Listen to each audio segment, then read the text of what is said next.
ಒಂದ್ ಕಡೆ ಜನ ಥಿಯೇಟರ್ಗಳಿಗೆ ಬಂದು ಚಿತ್ರಗಳನ್ನ ನೋಡೋದು ಕಡಿಮೆ ಆಗ್ತಿದೆ ಅನ್ನೋದು ಚಿತ್ರರಂಗಕ್ಕಿರುವ ಆತಂಕ. ಆದ್ರೆ ಇನ್ನೊಂದ್ ಕಡೆ ಮಲ್ಟಿಪ್ಲೆಕ್ಸ್ಗಳಲ್ಲಿ ಮಿತಿ ಇಲ್ಲದೆ ಟಿಕೆಟ್ ದರ ಏರಿರೋದು ನಾವು ನೋಡಿದ್ದೀವಿ.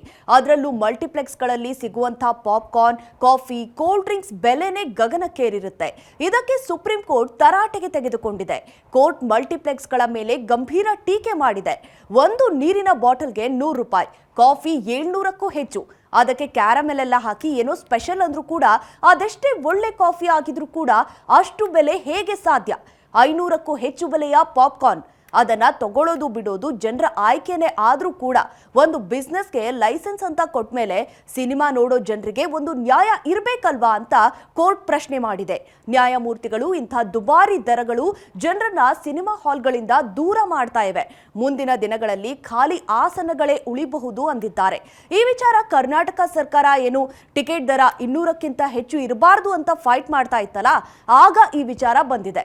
ಮಲ್ಟಿಪ್ಲೆಕ್ಸ್ ಮಾಲೀಕರು ನಮ್ಮ ಮೆನು ನಮ್ಮ ಬೆಲೆ ಅಂತ ವಾದ ಮಾಡಿದ್ರು ಇದಕ್ಕೆ.